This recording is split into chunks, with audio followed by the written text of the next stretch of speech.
हरि बोल, हरे कृष्णा, राधे राधे भक्तों। कैसे हो आप लोग? आशा करती हूँ आप सब अच्छे ही होंगे। फ्रेंड्स, आप सभी का एक बार फिर से स्वागत है छोटे लड्डू गोपाल चैनल में। नवरात्रि आने वाली है। नवरात्रि में हमें अपने लड्डू गोपाल जी की सेवा किस प्रकार करनी चाहिए, किस समय पर उन्हें स्नान कराना चाहिए, क्या उन्हें हम माता रानी की चौकी पर विराजमान कर सकते हैं और उन्हें भोग क्या लगाना चाहिए, क्या हम अपने ठाकुर जी को अन्न का भोग लगा सकते हैं या नहीं, इन सारी ही चीज़ों पर आज हम बात करने वाले हैं।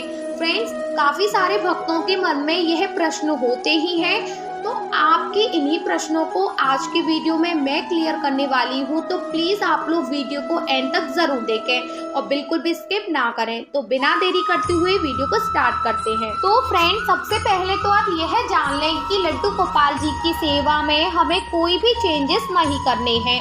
ठीक है, आप जिस प्रकार लड्डू गोपाल जी को शयन कराते हो, आपको उसी प्रकार से लड्डू गोपाल जी को शयन कराना है। और आप जिस प्रकार से लड्डू गोपाल जी को सुबह जगाते हो, मतलब कि आप लड्डू गोपाल जी को दूध पिलाकर जगाते हो, तो आपको दूध पिलाकर ही जगाना है। यदि आप लड्डू गोपाल जी को जल पिलाकर जगाते हो, तो आपको जल पिलाकर जगाना है। मतलब कि हमें लड्डू गोपाल जी की सेवा में कोई भी चेंजेस नहीं करने हैं। जैसे हम डेली रूटीन लड्डू गोपाल जी की सेवा करते हैं, ठीक उसी प्रकार से हमें हमारे प्यारे लड्डू गोपाल जी की सेवा करनी है। मेरे प्यारे भक्तों, आप जिस भी चीज़ का लड्डू गोपाल जी को भोग लगाते हो, आप उस चीज़ का भोग लगाएंगे और उसके बाद हम अपने प्यारे से लड्डू गोपाल जी को स्नान कराएंगे। ठीक है, तो स्नान आप पंचामृत करा सकते हो। अगर आपके पास पंचामृत नहीं है तो आप कच्चे दूध से स्नान करा सकते हो। अगर आपके पास में कच्चा भी दूध नहीं है तो आप दही से स्नान करा सकते हो।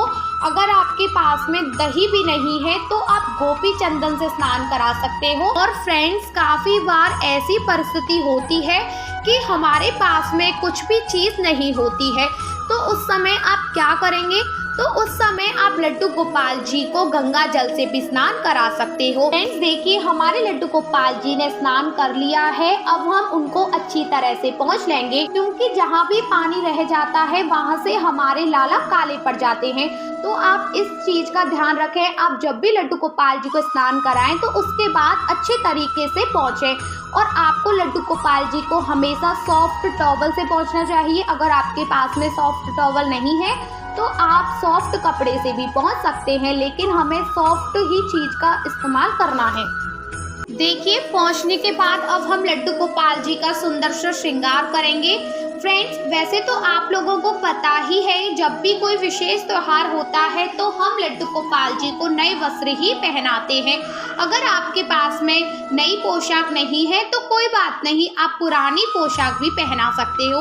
लेकिन कोशिश करिएगा कि जब भी कोई त्यौहार होते हैं तो हम लड्डू गोपाल जी को नई पोशाक ही पहना सकें। तो देखिए, गर्मियाँ हैं तो मैं लड्डू गोपाल जी को कॉटन की ड्रेस पहना रही हूँ। मैं ज़्यादा हैवी ड्रेस लड्डू गोपाल जी को नहीं पहनाऊँगी। तो देखिए, मैं यहाँ पर लड्डू गोपाल जी को ब्लू और वाइट कलर की पोशाक पहना रही हूँ, जो कि मैंने घर पर ही बनाई है। आप लोग मुझे कमेंट बॉक्स में बताइएगा कि आपको मेरे लड्डू गोपाल जी की ड्रेस कैसे लगी। देखिए मेरे प्यारे भक्तों, मैंने लड्डू गोपाल जी को हैवी ड्रेस नहीं पहनाई है, क्योंकि यह मेरे भाव था कि मेरे लाला को गर्मी लगेगी। अगर आप लड्डू गोपाल जी को हैवी ड्रेस पहनाना चाहते हो तो आप पहना सकते हो, इसमें कोई परेशानी वाली बात नहीं है। यह अपना अपना भाव है, आप किस प्रकार से लड्डू गोपाल जी की सेवा करते हैं यह आपका भाव है। मैं किस प्रकार से लड्डू गोपाल जी की सेवा करती हूँ, यह मेरा भाव है। तो देखिए, मेरे लड्डू गोपाल जी का श्रृंगार पूरा हो गया है। और देखिए, श्रृंगार करने के बाद मेरे लड्डू गोपाल जी कितने ज़्यादा प्यारे लग रहे हैं। और देखिए, ठाकुर जी की चंदन यात्रा भी चल रही है, तो हम लड्डू गोपाल जी को चंदन भी लगाएंगे। उसके बाद हम ठाकुर जी को फूल समर्पित करेंगे। और फ्रेंड्स, आप लड्डू गोपाल जी का श्रृंगार अपने मन मुताबिक कर सकते हो। जैसा भी श्रृंगार आपको पसंद है, आप उस प्रकार का श्रृंगार अपने लड्डू गोपाल जी को कर सकते हो। और एक बात का भी ध्यान रखें कि ठाकुर जी की चंदन यात्रा चल रही है, तो आप डेली ही लड्डू गोपाल जी को चंदन अवश्य ही लगाएं। फ्रेंड्स, देखिए लड्डू गोपाल जी का श्रृंगार पूरा हो गया है। उसके बाद अब हम लड्डू गोपाल जी को उनके स्थान पर विराजमान कर देंगे। जहाँ भी आप लड्डू गोपाल जी को विराजमान करते हो सिंहासन पर, तो आप सिंहासन पर विराजमान कर दीजिए। मतलब जहाँ भी लड्डू गोपाल जी का स्थान है, जहाँ भी आप लड्डू गोपाल जी को बिठाते हैं, आप उस स्थान पर लड्डू गोपाल जी को बिठा दीजिए। इसके बाद देखिए धूप दीप जलाएंगे। धूप दीप जला करके ठाकुर जी की आरती करेंगे। जो भी आरती आप डेली रूटीन में करते हैं वही आरती आपको करनी है। आपको कोई भी चेंज नहीं करना है आरती में, आपको वही आरती करनी है। मेरे प्यारे भक्तों, अब हम लोग इस विषय पर भी बात कर लेते हैं, क्योंकि काफ़ी सारे भक्तों के मन में यह प्रश्न होता ही है। और वह प्रश्न क्या है? क्या हम माता रानी की चौकी पर लड्डू गोपाल जी को विराजमान कर सकते हैं? तो सबसे पहले तो आप यह जानिए कि हम लड्डू गोपाल को माता रानी की चौकी पर विराजमान नहीं कर सकते हैं। अगर आपके पास में जगह नहीं है तो आप उस समय माता रानी की चौकी पर लड्डू गोपाल जी को विराजमान कर सकते हो।